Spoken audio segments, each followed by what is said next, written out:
Bonjour, je vais faire une rapide démonstration de l'utilisation de Zotero pour gérer vos références bibliographiques là, tout au long d'une recension d'écrit ou même d'un programme d'études.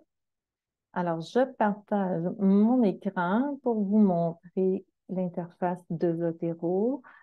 Donc, c'est très simple. Le panneau central, on voit bien chaque entrée de référence bibliographique, donc des documents que j'ai trouvés d'intérêt puis que j'ai gardé des traces. Donc, toutes les informations, titre, auteur, dans quelle source l'information est publiée, les pages, etc., sont saisies lors de l'ajout de la référence. Donc, par exemple, cette référence-ci, je vois tout le détail dans le panneau de gauche et je pourrais aller modifier des champs pour corriger des erreurs, ajouter des précisions. Je peux joindre des fichiers et accéder. Si je clique, je pourrais aller consulter mon PDF, aller la noter. Je pourrais classer mes références dans différents dossiers. Il y a moyen de partager des groupes avec des collègues. Donc là, bon, dans le cas de Zotero, c'est un compte et on gère avec différents dossiers ou groupes qu'on partage. On ne crée pas différentes bases Zotero. C'est un compte. Donc, si j'ai 5 courriels, je pourrais créer 5 comptes avec chacun de ces courriels. Donc, ici, c'est mon compte professionnel. Donc, je vais simplement, bon, j'ai des dossiers qui ne servent pas à grand-chose, là. Donc, celui-ci, je vais l'utiliser pour verser des contenus de test là, dans le cadre de cette démo. Donc, je vais aller dans Google Scholar. J'ai ma recherche. Dans le cas de Zotero, quand on fait l'installation, on installe aussi un connecteur. Euh, un connecteur Zotero. Donc, ici, je vois un petit icône dossier. Si je clique dessus, donc l'application détecte qu'il y a un ensemble de références bibliographiques dans la page. Et là, ça me permet d'aller cocher vraiment chaque entrée bibliographique là, que j'aimerais garder une trace et verser dans mon Zotero. Bon, on se souvient que j'avais sélectionné le dossier code. Si je continue en lui disant que ma sélection est terminée, on peut voir que tout est versé dans mon dossier code. Je pourrais encore aller modifier, mais bref, c'est un petit souci quand même, il faut porter attention, là, parce que des fois, on s'en va euh, pulluler un dossier par erreur. Dans le cas de Zotero, s'il y a des PDF, il va les détecter et il va aussi les verser, les joindre à la référence bibliographique. Donc, si je retourne dans mon application Zotero, euh, les derniers documents que j'ai saisis, là, on voit avec date d'ajout, ce qui date donc du 24, le mois de septembre. On est quelle date? Le 17, donc tout ce qui date du 17. En fait, je vais trier par date, là, ça va être plus simple. Donc, les 3 que j'avais sélectionnés ont été versés. On vérifie toujours s'il y a des erreurs. Il y a moyen de configurer pour voir la mise en forme de la référence telle était dans une bibliographie. Là, ici, moi, j'ai choisi de l'afficher en format UCAM APA. Euh, bon, il faudrait que j'aille dans les paramètres pour le modifier, mais vous inscrirez une formation si vous voulez vraiment voir un peu plus les détails et diverses fonctionnalités. Là, j'ai assez de références. Je vais aller dans un fichier Word. Donc, m'ouvrir un fichier Word. Et puis, on va rapidement voir comment on fait pour insérer des références bibliographiques dans un texte et créer sa bibliographie.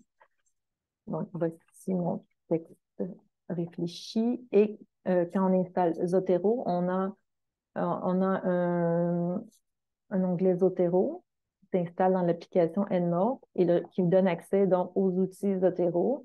Je suis prête à insérer une citation, donc je vais dans la fonction Add Citation. Attendez que j'apporte la fenêtre. Donc, comme c'est la première fois que j'insère une référence dans mon document, Zotero me demande quel style je veux utiliser. Donc, je pourrais prendre APA 7e édition. Je pourrais aller chercher, là, il y a quand même différents choix. Là, par défaut, mon APA 7e n'est pas là, mais je pourrais aller le chercher.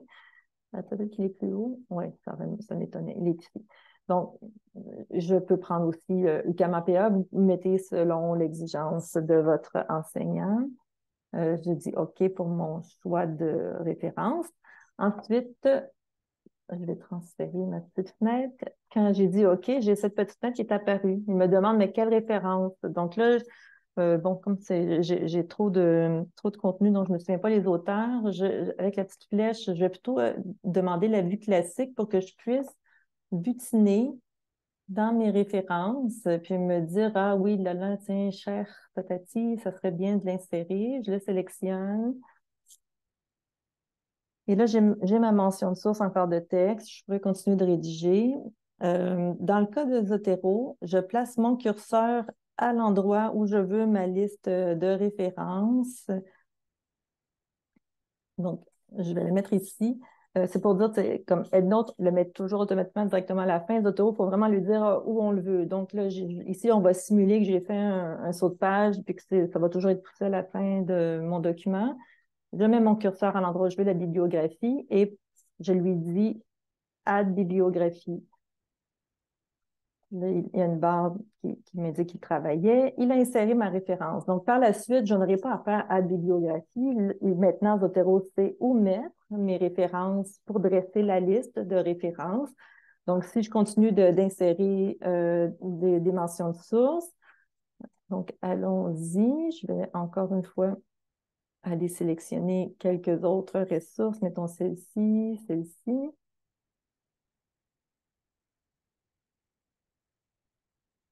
J'ai pris la même. C'est dommage, hein. On va en ajouter d'autres.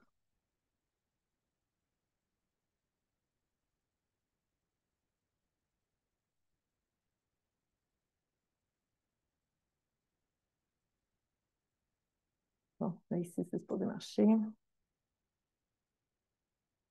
Donc, le logiciel s'occupe de lui-même à les placer à la fin en ordre alphabétique. Si ça avait été au début, il l'aurait mis au début. Donc, c'est pas plus compliqué que ça. Inscrivez-vous à une formation si vous voulez vraiment là, apprendre à devenir fonctionnel. Là, en une heure, là, vraiment, on réussit à faire le tour. Vous pouvez prendre rendez-vous avec moi si jamais vous trouvez que l'horaire ne convient pas. Là, vraiment, on pourra se faire une rencontre en individuel ou en petit groupe. Bon, alors, ben, au plaisir de vous revoir. Bye.